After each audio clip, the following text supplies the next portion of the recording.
Hola a todos, bienvenidos a este seminario titulado Genómica y Adaptación Humana. En este seminario vamos a tocar temas que les van a servir mucho en sus investigaciones para desarrollar sus proyectos de posgrado. Em, Antes que nada me voy a presentar. Un momento, por favor.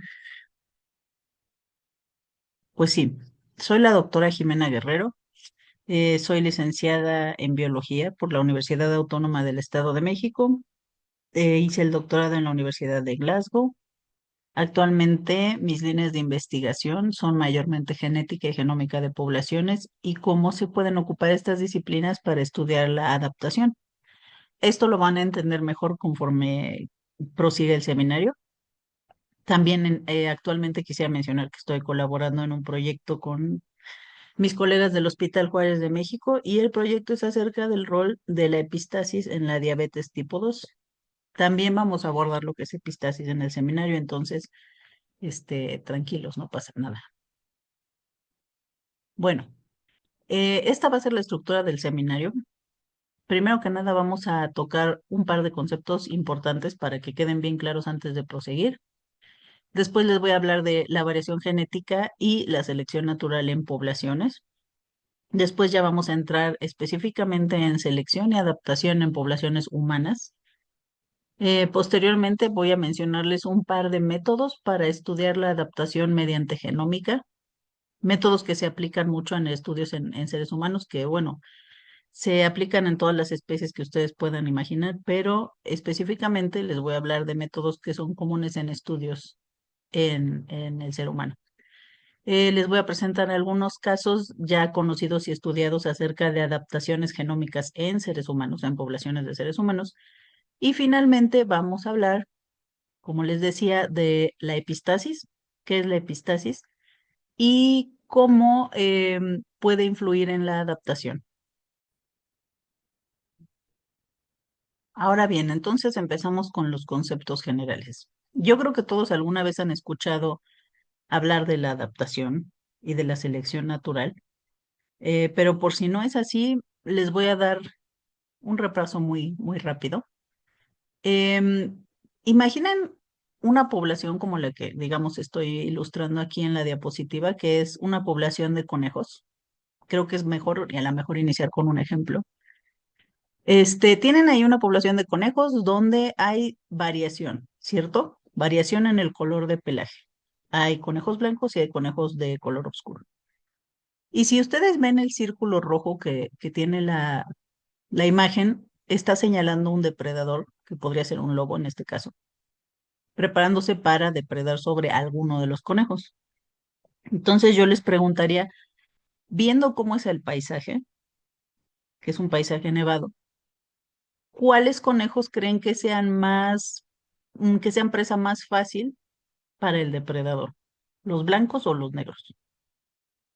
Efectivamente, ¿no? Los negros, los oscuros son más conspicuos en la nieve, entonces lo más probable es que los depredadores, o en este caso este depredador, vaya a depredar más comúnmente a los conejos de color oscuro. ¿Y qué creen que va a pasar eventualmente a lo largo del tiempo? Pues lo más probable es que generación tras generación los conejos de color oscuro mayormente se vayan eliminando de la población, aunque puede que todavía subsistan, y que la población se vaya llenando, sobre todo de conejos de color claro o blancos. ¿Están de acuerdo con eso? Bueno, pues específicamente es eso. Este ejemplo ilustra bien el proceso general de cómo ocurre la adaptación por medio de la selección natural. Lo voy a hacer más explícito. A final de cuentas, la población de conejos, como decíamos, ok, entonces en este ejemplo, retomando lo que les decía, es digamos que es muy fácil identificar los participantes en este ejemplo. Por ejemplo, la selección natural es, digamos, la fuerza o el mecanismo por el cual las poblaciones eventualmente se llenan de individuos adaptados a su medio ambiente. ¿Cómo así? Bueno, pues al actuar la selección natural mediante presiones selectivas, Y a una presión selectiva podría ser, por ejemplo, un clima muy extremo, podría ser un depredador, como en este caso, podría ser un patógeno, virus, bacteria, etcétera. El caso es que al actuar estas presiones selectivas, en esa población van a sobrevivir solamente los individuos que tengan fenotipos o características, en este caso, que les permitan sobrevivir y al sobrevivir también que puedan reproducirse dentro de esa población. Entonces, los individuos que sobrevivan y que se puedan reproducir van a ir dejando sus genes en la población, sus genes, sus genotipos, más que ahora ya no pensemos en sus fenotipos, pensemos en sus genotipos o en su pool genético. Se va a quedar en la población, se va a hacer más común en la población. En algunos casos llega a eliminarse totalmente la variación genética en las poblaciones, pero digamos que en la generalidad de los casos siempre va a haber un poco de diferencia entre genotipos. El punto es que la mayoría de los genotipos que sobreviven a lo largo de generaciones es porque sobrevivieron esas presiones selectivas y se les dice entonces que están más adaptados. O al final se puede decir también que toda una población está más adaptada porque después del actuar de la selección natural se promueven los rasgos, los fenotipos, los genotipos más aptos para sobrevivir. ¿Estamos bien hasta ahí? Ahora, otra cosa que debe quedar clara es que si volvemos al ejemplo del lobo con los conejos, noten cómo al principio en la población no eran todos los conejos de un solo color, había cierta variación, ¿no? Sin embargo, eventualmente, digamos, esta variación va a tender a disminuir, por así decirlo, como les decía, quedándose los organismos más aptos. Pero inicialmente, para que pudiera adaptarse toda la población de conejos, tuvo que haber cierta variación, ¿no? En color de pelo en este caso. Entonces, para que la selección natural pueda actuar, como pueden ver al final de la diapositiva lo que dice, para que la selección natural pueda actuar y efectivamente las poblaciones se adaptan, necesita haber variación y que esa variación se pueda heredar, ¿ok? Entonces, ¿qué tipo de variación? Bueno, pues en este caso ya no pensemos en fenotipos, pensemos en genotipos. Debe haber variación en los genes. Y al ser una variación genética, en la mayoría de los casos, esas variaciones genéticas se pueden heredar, ¿cierto? Entonces, de aquí en adelante, cuando hablemos de variaciones, pensemos ya no en variaciones solamente fenotípicas, sino en los genotipos que yacen debajo de esas variaciones fenotípicas. Y esto les va a quedar más claro en la próxima diapositiva. Ahorita van a ver.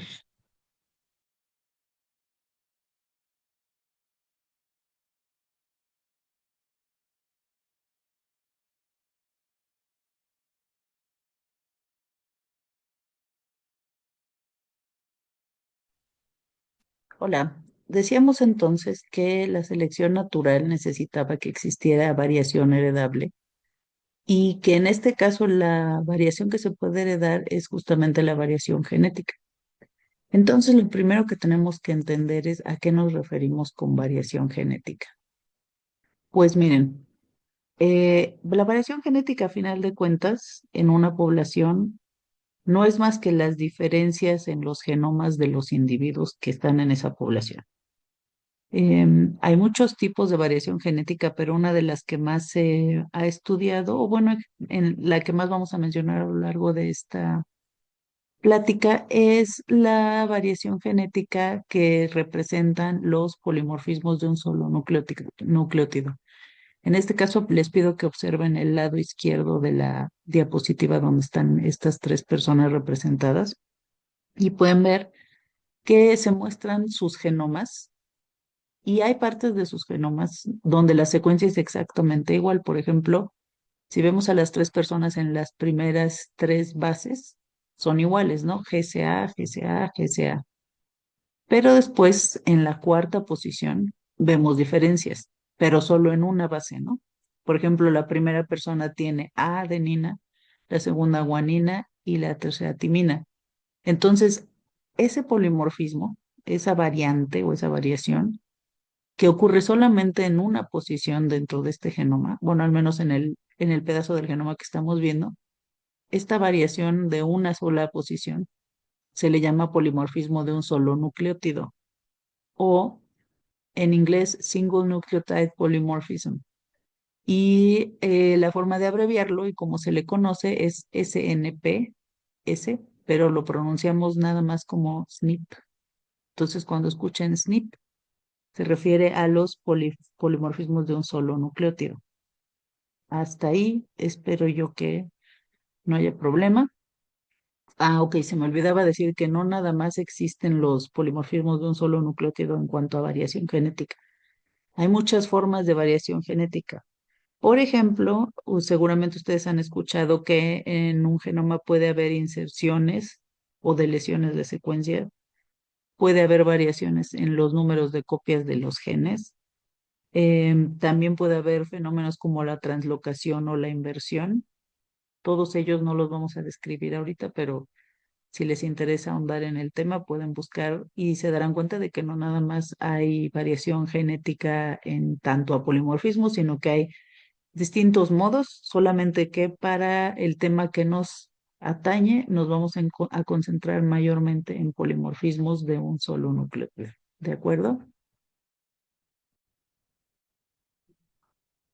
Ahora bien, si se enfocan ahora en el lado derecho de la diapositiva y ven esta gráfica que les estoy enseñando con el cursor, nos va a servir para explicar cómo es que surge esa variación genética en las poblaciones o de dónde vienen esas variantes a las que podemos estudiar dentro de una población.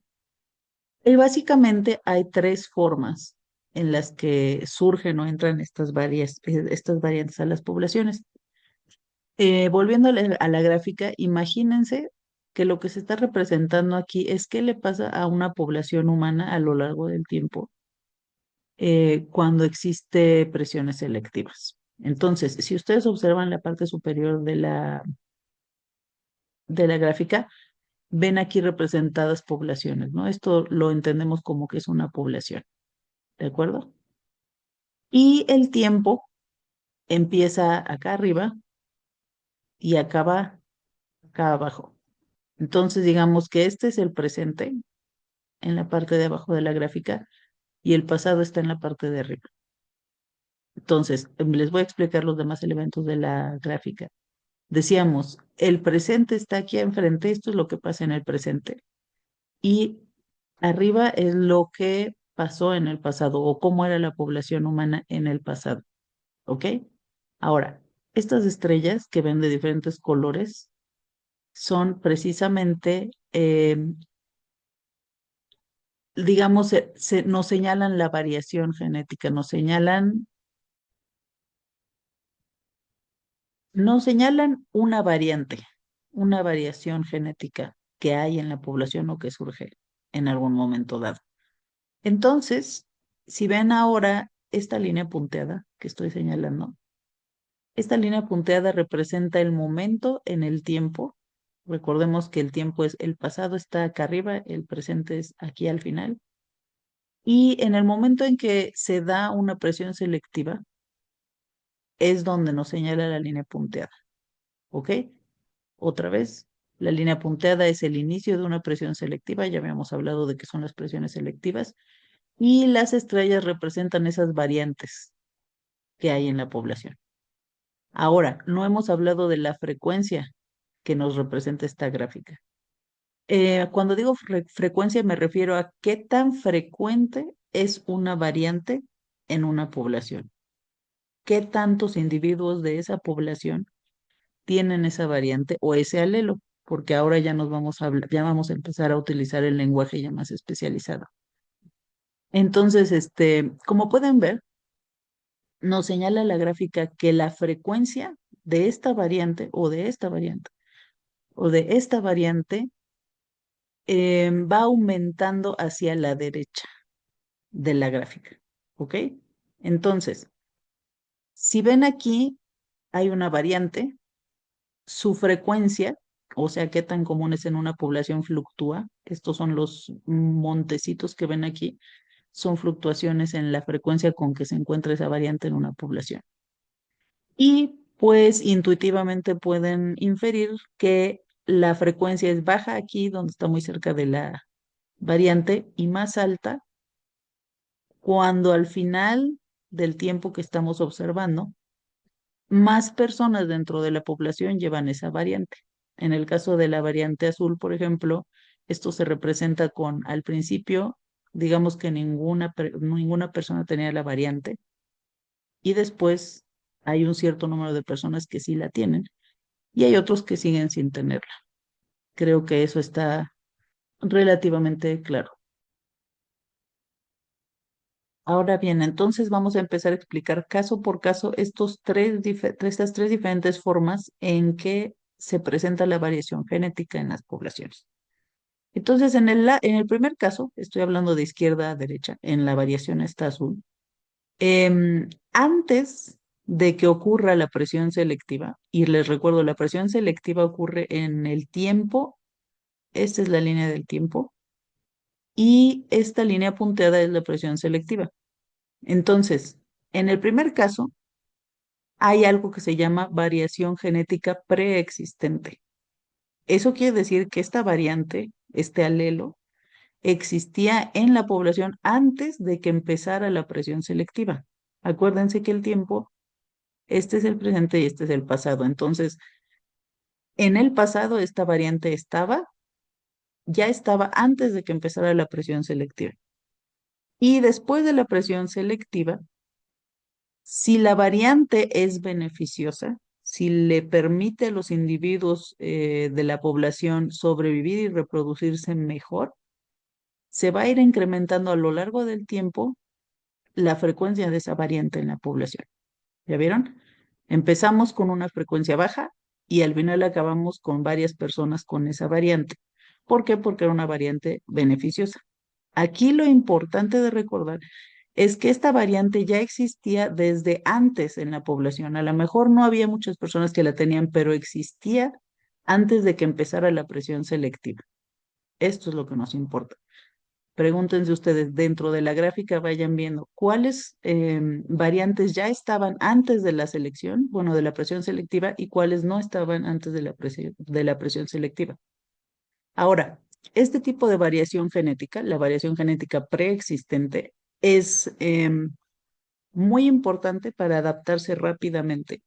Por ejemplo, cuando llega una presión selectiva muy fuerte y es necesario que la población se adapte muy rápido, es preferible que esas variantes beneficiosas fueran preexistentes. ¿Por qué? Porque la selección, la presión de selección, vamos a decir, no espera a nadie. Y si la población, digamos que tiene que esperar a que por mutación surja una variante que sea beneficiosa, lo más probable es que se acabe extinguiendo. Por eso es necesario y es importante para la adaptación rápida este tipo de variación genética, la que ya existía en la población antes de que empezara la presión selectiva. Ahora bien, fijémonos en el caso de en medio de la gráfica con la variación amarilla. Hay ocasiones en que no va a haber una variante que le ayude a adaptarse a la población antes de que empiece la presión selectiva. Como pueden ver en esta parte de la gráfica, la presión de selección empieza aquí, pero la variante que puede ayudar a la población a adaptarse surge después de la presión selectiva. Caso contrario con el primer ejemplo que les di. A esto se le podría llamar, por ejemplo, una variación que surge por mutación. No es muy común, las mutaciones de hecho no son muy comunes y todavía lo son menos las mutaciones que sean beneficiosas. Pero en este caso vamos a decir que tuvieron suerte en esta población y a pesar de que hubo una presión selectiva relativamente rápido, surgió una perdón, una mutación. Esa mutación, vuelvo a lo mismo, si es beneficiosa, si le permite a los individuos reproducirse y sobrevivir más, pues se va a empezar a incrementar también su frecuencia en la población. Como pueden ver, otra vez, al principio, antes de que hubiera presión selectiva, nadie tenía variante y después de la presión selectiva por mutación, surgió en la población esta variante, este alelo, el cual empezó a hacerse más frecuente cada vez entre los individuos de las poblaciones. Ahora bien, no es tan recomendable, por así decirlo, para las poblaciones depender, por así decirlo, de que surja variación genética espontánea, así como por medio de mutaciones. Porque como les decía, las mutaciones son muy, ¿cómo se llama? Es muy poco comunes. Y dentro de las mutaciones que sí ocurren, las que además de todo son beneficiosas son todavía menos comunes.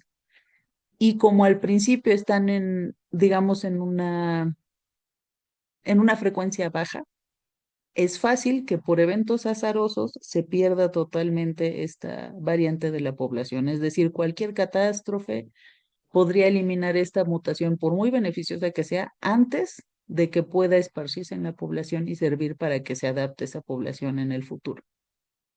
Entonces, recordemos ese tipo de variación genética que entra en las poblaciones así, se le llama mutación de novo. Ahora bien, vamos a ver el último caso, el último caso de la derecha de la gráfica.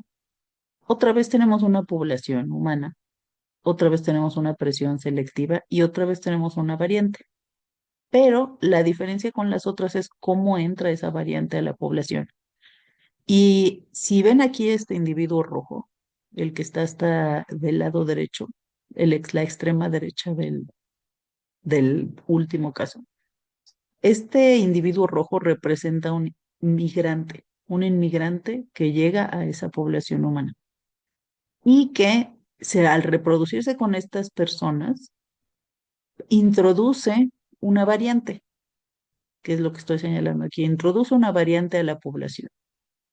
Igualmente, noten cómo la presión selectiva ocurre en este momento del tiempo, llega el inmigrante o el migrante, como le quieran llamar, y empieza a reproducirse dentro de la población original.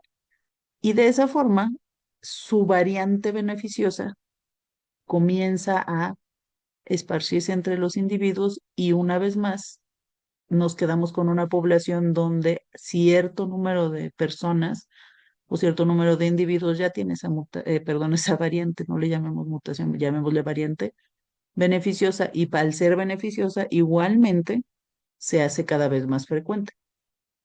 En este caso de la gráfica, solamente estamos viendo casos en que las variantes sean beneficiosas y por tanto al final terminan incrementando su frecuencia en la población.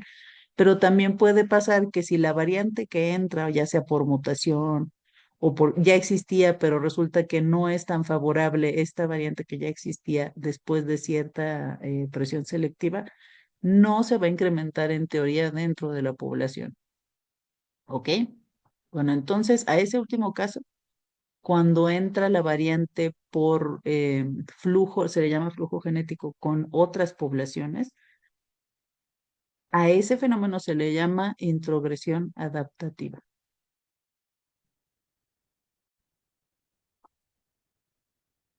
Ok, entonces en la diapositiva pasada estábamos hablando de cómo llegan las variantes genéticas a las poblaciones. Ahora ya nos vamos a enfocar nada más o específicamente en las poblaciones humanas. Para ello vamos a repasar tantito la historia de los seres humanos.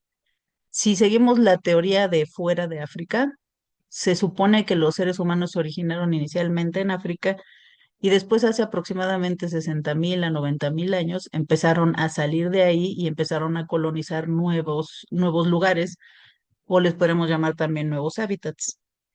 ¿Qué pasa cuando una especie, como es la especie humana, llega a un hábitat nuevo? Bueno, pues se someten ellos entonces a presiones selectivas nuevas. Llegan a lugares donde el clima ya no es igual del clima donde, no es igual al clima del que provienen, no hay la misma dieta, no hay los mismos patógenos. Entonces, todas esas novedades a las que se enfrentan representan presiones selectivas.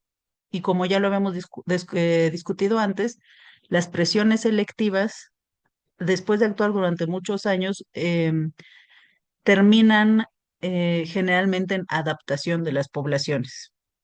Entonces, las poblaciones, para adaptarse a esos nuevos ambientes, empiezan a diversificarse fenotípicamente. ¿A qué me refiero? A que las poblaciones humanas empiezan a distinguirse en algunos rasgos, que en este caso podrían ser, por ejemplo, el color de piel, que es muy evidente y muy fácil de observar, pero también hay rasgos que no, o fenotipos, que como decíamos también dependen de sus genes, o sea, los genotipos de esas poblaciones humanas empiezan a diverger entre ellos, ¿no? No nada más es por fuera mi piel es más oscura o más clara, sino que mis genes también empiezan a diferenciarse entre poblaciones humanas. Entonces decíamos que hay características que son fácilmente observables, como es el color de piel, pero también hay otras que no son tan fácilmente observables, sin embargo existen. Y una de ellas es cambios o adaptaciones que desarrollan las poblaciones, por ejemplo, para resistir ciertas enfermedades. Para darles un poco más de contexto de esto, les voy a enseñar en la próxima diapositiva un ejemplo más concreto.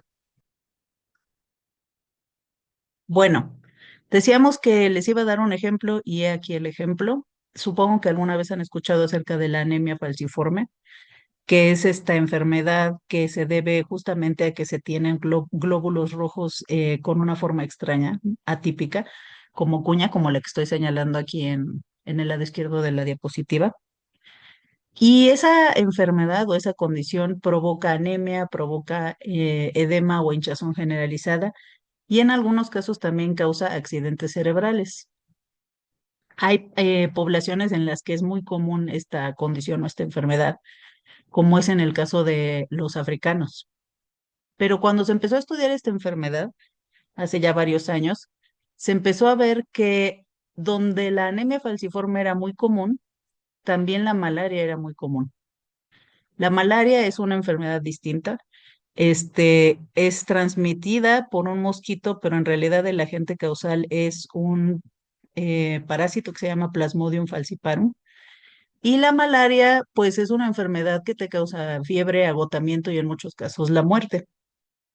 Entonces, pues empezaron a investigar un poco más de la coincidencia geográfica entre la enfermedad de anemia falciforme y la malaria y se dieron cuenta que en esas poblaciones que están muy expuestas a la malaria, hay un alelo o una variante en los genes de las personas que causa malformaciones justamente en los glóbulos rojos, como las malformaciones que vemos aquí de glóbulos rojos cuneiformes.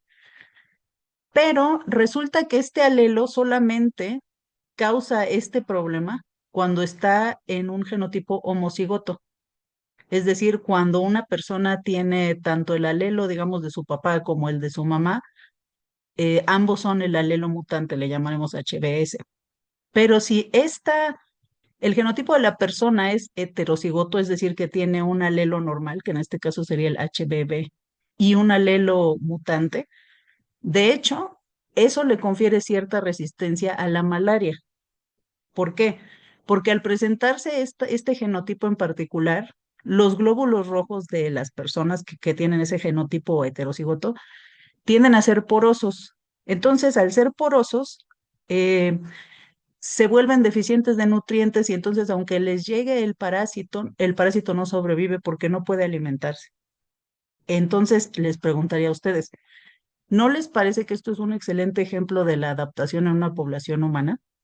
Y en este caso preguntaría yo, ¿cuál es la presión selectiva en este caso? ¿Qué está causando que esta población de alguna manera se adapte a la malaria?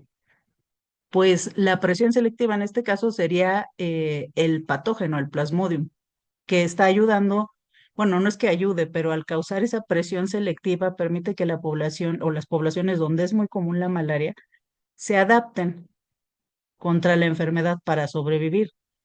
De ahí que ese alelo mutante, que cuando está en genotipos homocigotos es mortal, pero cuando está en heterocigotos no lo es, de ahí que ese alelo permanezca en las poblaciones, porque de cierta forma tiene cierta función en la sobrevivencia.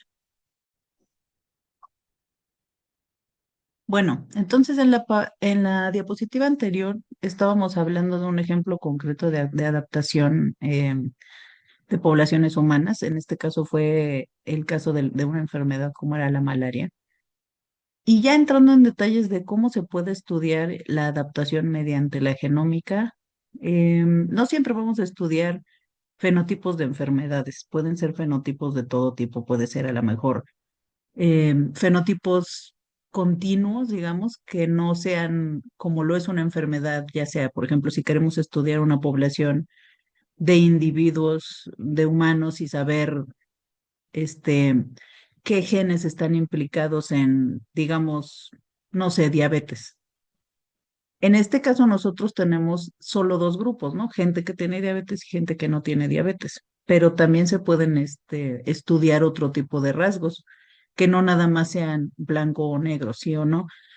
Podríamos estudiar a lo mejor otro rasgo como el color de piel, donde no nada más hay piel blanca y piel negra, hay piel intermedia, por así decirlo, muchos colores intermedios. Pero en este caso, nos vamos a enfocar específicamente en un método muy común cuando lo que a uno le interesa es, por ejemplo, una enfermedad e identificar los genes que pueden estar implicados en promover esa enfermedad. En este caso, el fenotipo sería tiene o se presenta o no se presenta la enfermedad, ¿ok? Entonces, en un caso así, sigamos poniendo de ejemplo la diabetes, pero no es nada más este tipo de enfermedad la que se ha estudiado con este método en particular. Em, Se ha estudiado mucho esto mediante análisis que se les llama estudios de asociación de genoma completo. Y para este tipo de estudios, como había mencionado, tienes dos grupos de personas generalmente, hablando de fenotipos de enfermedad. Tienes casos y tienes controles, y la idea es, teniendo los genomas tanto de los casos como de los controles, se empiezan a asociar estadísticamente la presencia o ausencia de la enfermedad con diferentes variaciones o variantes en el genoma. Por ejemplo, aquí nos pone nada más de ejemplo dos genomas, por así decirlo. Una secuencia es la que tenemos superior. Véanse donde dice sequence variation. Tenemos una secuencia arriba y luego abajo hay otra secuencia donde hay una diferencia de una timina que está en rojito. Entonces, al hacer un estudio de asociación de genoma completo, lo que tú estás haciendo en realidad es tratar de comparar genomas de personas con o sin la enfermedad para al final poder encontrar qué loci o qué variantes, o en este caso podría ser qué polimorfismos de un solo nucleótido, te explican o están más relacionados a la presencia o a la ausencia de una enfermedad. Los detalles de cómo realizar un estudio de asociación de genoma completo son mucho más extensos de lo que les estoy dando, pero a final de cuentas esta presentación es nada más para que se familiaricen con los conceptos más generales que se manejan en este tipo de estudios. Ahora bien, hay otros métodos para estudiar estos rasgos o estos fenotipos que nos pudiesen interesar.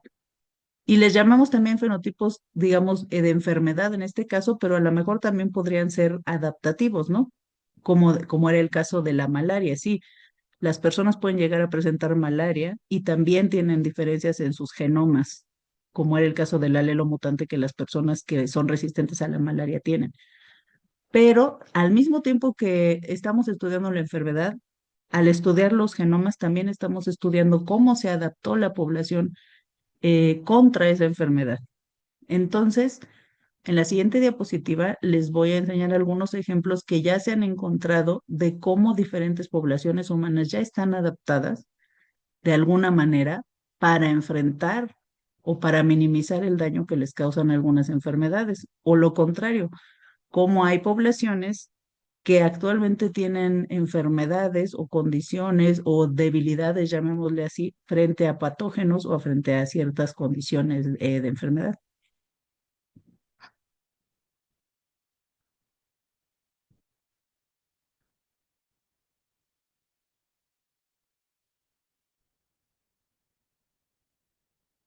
Bueno, les decía entonces que ya se ha estudiado esto de la adaptación en seres humanos en cuanto a ciertas condiciones o enfermedades en particular.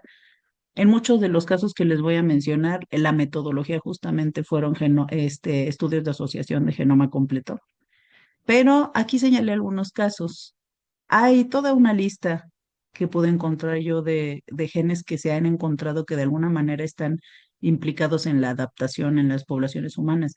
Pero algunos que me parecieron interesantes fue, por ejemplo, el caso de algunas poblaciones en Argentina, donde las personas han estado expuestas, al parecer por contaminación del suelo por mucho tiempo, a niveles muy altos de arsénico. Entonces resulta que al hacer estudios de asociación del genoma completo, encuentran que el gen AS3MT presenta ciertas variaciones que le han permitido a las personas adaptarse a esos altos niveles de contaminación de arsénico en el suelo. Hay otros casos, por ejemplo, de resistencia al VIH en otras poblaciones. Los genes implicados son estos, los que están en donde dice HIV, un recuadro verde hasta el final de la diapositiva, una lista de genes que se han encontrado que al parecer tienen algún polimorfismo dentro de su secuencia que le ha permitido a esa población ser resistente al HIV. Y por último, una que me pareció interesante, que es la de los samoanos, es la que está dentro del recuadro marrón, café, diríamos. Y al parecer, ciertas variantes dentro del gen CREBRF les han permitido adaptarse a hambrunas frecuentes. ¿Por qué? Posiblemente en su ambiente, en los lugares donde viven los samoanos, hay épocas durante el año o a lo largo de los años donde la comida es muy escasa. Entonces, al parecer, esas variantes en el gen que se encontró como involucrado en la adaptación a la hambruna frecuente, les permiten a los samoanos ganar el peso muy rápido, incrementar su masa, sí, incrementar su tejido adiposo muy rápido comparado con otras poblaciones. Pero, por otro lado, ese fenotipo de poder, digamos, generar o acumular grasa tan fácil, ha resultado en que estas poblaciones en Samoa también son muy susceptibles a la diabetes tipo 2. Entonces, am, ¿qué podemos concluir un poco de esto que les estoy mencionando con algunos ejemplos de los genes que ya se han encontrado que son relativamente importantes en fenotipos que permiten a las poblaciones humanas adaptarse? Pues una de las implicaciones o de las observaciones que podemos hacer en esta tabla que les acabo de mostrar es, si pensamos en el caso de los samoanos, recordemos que ellos desarrollaron a lo largo de los años o de las generaciones cierta adaptación para la hambruna frecuente que después les causa problemas en cuanto a su tendencia a desarrollar diabetes tipo 2. ¿Eso qué nos dice? Que una variante genética que en un tiempo determinado fue beneficiosa, como en el caso a lo mejor que, no sé, decenas, centenas de años atrás los samoanos realmente sufrían mucho de estas hambrunas, en esos entonces alguna variante en el gen de interés les permitió adaptarse. Pero actualmente a lo mejor ya la hambruna no existe en su medio. La comida ya no es problema. Tener acceso a comida no es, digamos, no es una cuestión que haga peligrar la vida de los samoanos. Pero esa variante que les permitió en el pasado adaptarse a sus condiciones en el pasado, actualmente les causa problemas. Y eso es algo que no solo pasa con esta población. Debe quedar muy claro que las variantes, o sea, como las presiones selectivas cambian a lo largo del tiempo, también las variantes beneficiosas pueden cambiar, pueden volverse en tu contra si lo quieres ver así como en el caso de los samoanos. Y cosa que se ha observado recientemente en los seres humanos modernos, ya no tenemos los problemas que teníamos hace miles de años. Ya a lo mejor, como decíamos, la comida ya no es un problema. A lo mejor ahora es lo contrario, hay demasiada comida, hay demasiada azúcar disponible. Hay incluso poblaciones que se desarrollaron o se adaptaron teniendo una dieta principalmente vegetariana, actualmente tienen muchos problemas con enfermedad celíaca con la dieta actual. Em, Hablemos, por ejemplo, de los casos de las poblaciones humanas que no toleran mucho el alcohol porque precisamente no tienen enzimas o no tienen la cantidad de enzimas necesarias para procesar el alcohol. A eso me refiero. Las presiones selectivas, al cambiar, no siempre los genes de de las poblaciones van a cambiar, por así decirlo, al mismo ritmo que las presiones selectivas. Y cuando eso no pasa, cuando hay un desfase, empiezan los problemas, como en el caso de los samoanos. También, a lo mejor no es muy evidente en esta diapositiva, pero confíen en mí cuando les digo que hay poblaciones humanas en especial que han sido mucho más estudiadas en cuanto a su adaptación que otras. En general se puede decir que la gran mayoría de los estudios de este tipo, sobre todo utilizando estudios de asociación de genoma completo, se han realizado en poblaciones caucásicas.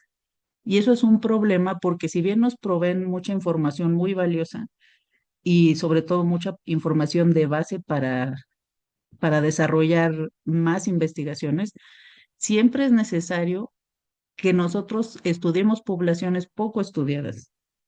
Em, ¿Por qué? Porque las variantes que le permiten a ciertas poblaciones adaptarse no siempre son las mismas en otras poblaciones. Un ejemplo podría ser, no sé, a lo mejor los europeos poseen una variante que estoy poniendo un ejemplo nada más así inventado hasta cierto punto. Vamos a decir que las poblaciones caucásicas tienen cierta resistencia a desarrollar diabetes, ¿no?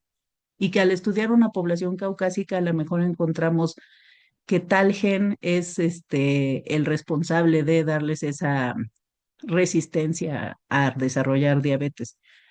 Pero resulta que si estudiamos otras poblaciones, los genes, o más bien las variantes, las mutaciones, los polimorfismos en esos genes pueden ser diferentes.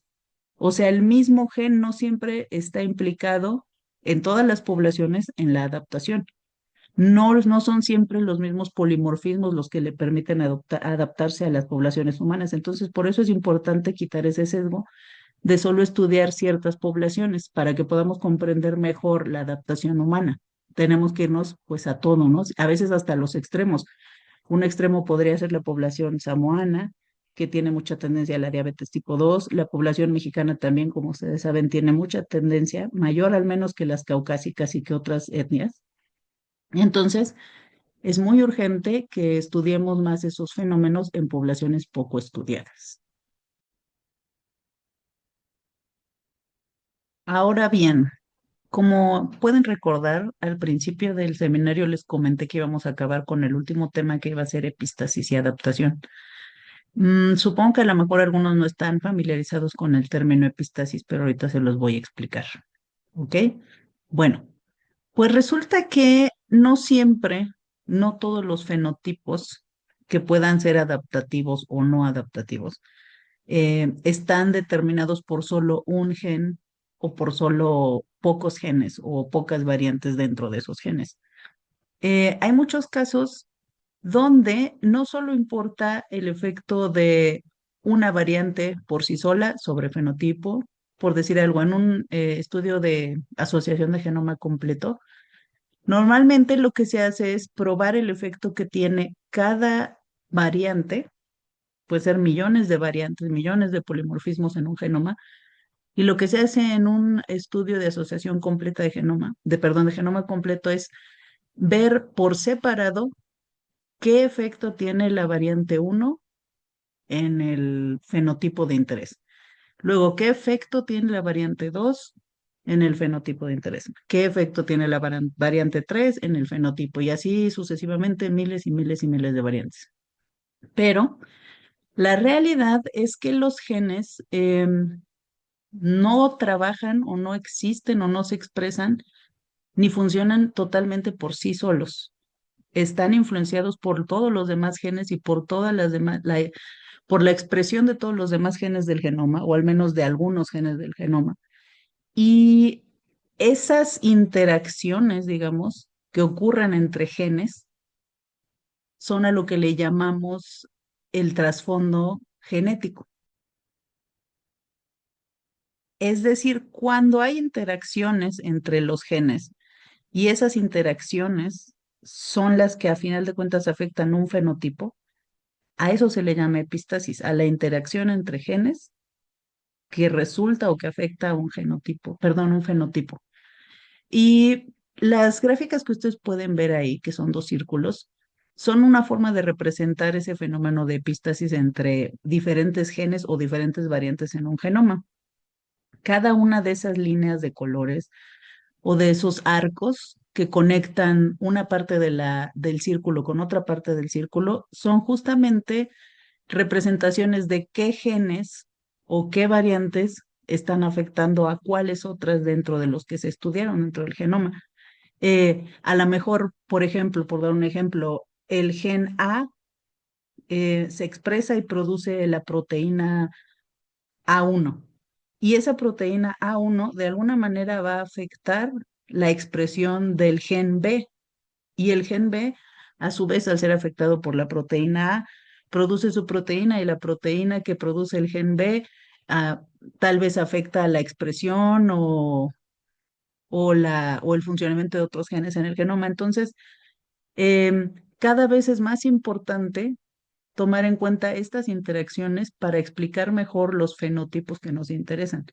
Porque cuando se estudian el efecto de un solo gen o de una sola variante, o o muchas, si quieren, muchas variantes o muchos genes, pero su efecto se estudia por separado, a muchas veces no se llega a explicar tan bien un genotipo como cuando se toma en consideración que muchos genes pueden estar interactuando al mismo tiempo para generar un fenotipo.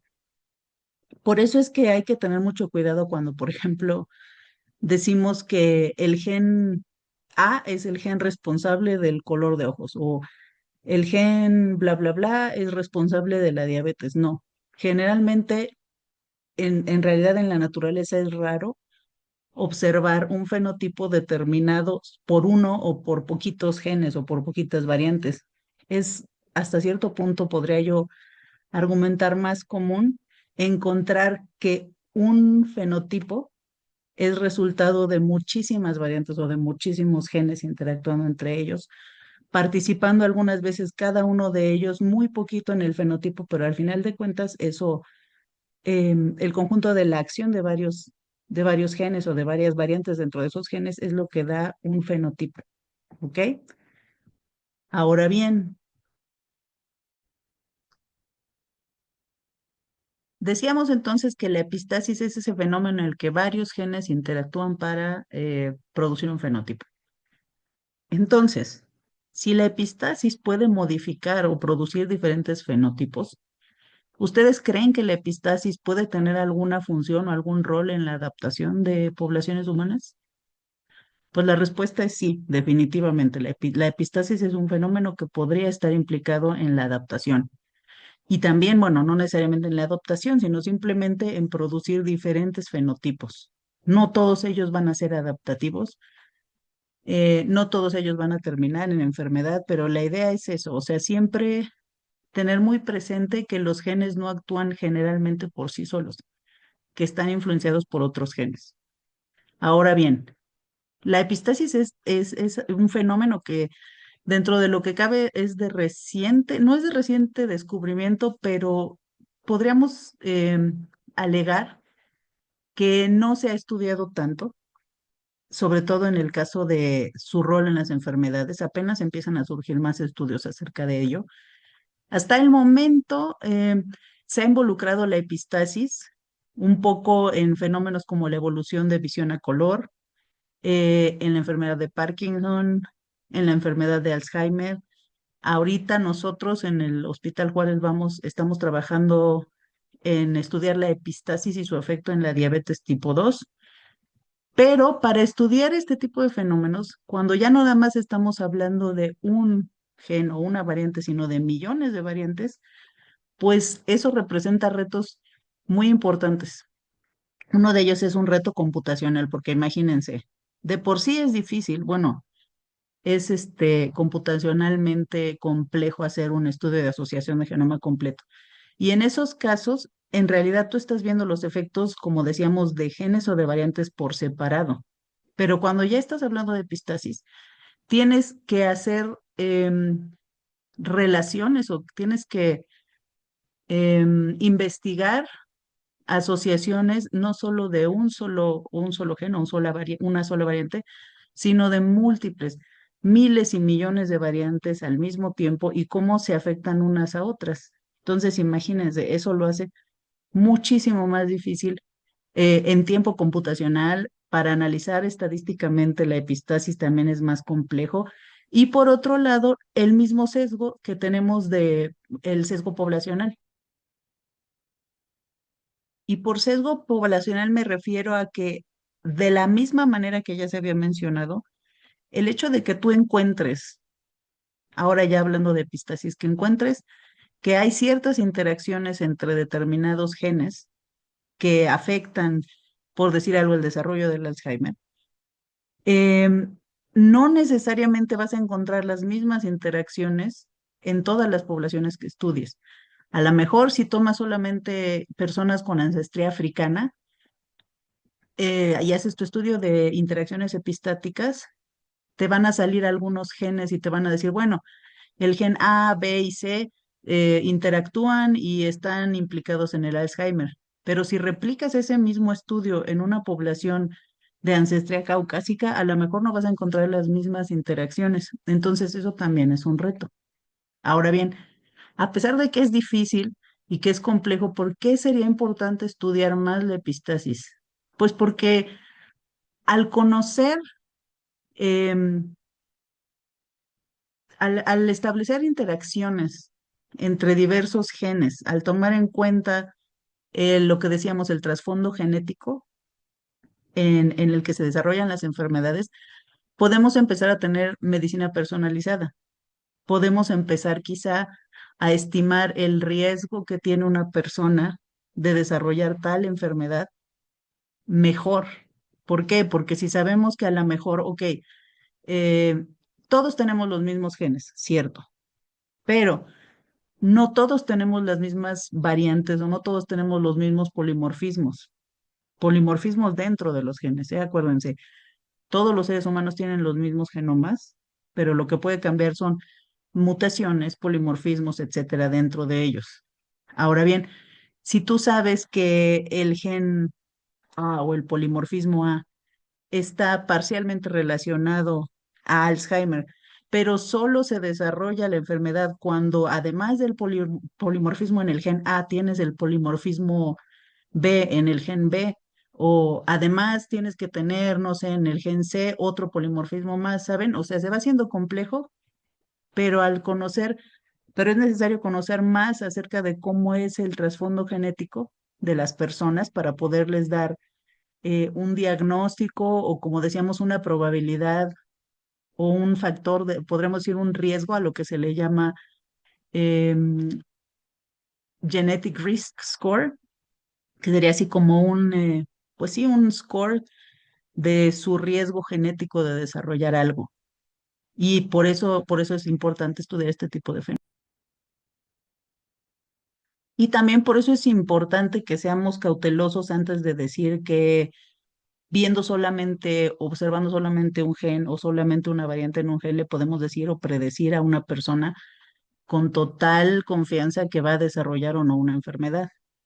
Em, Recuerden siempre eso, que no es un gen generalmente actuando por sí solo, son muchas cosas, es un trasfondo genético. Y entonces, también cada persona tiene un trasfondo genético relativamente diferente, por lo que habíamos dicho, por las variantes que pueden presentarse que sean totalmente, que varíen de persona a persona.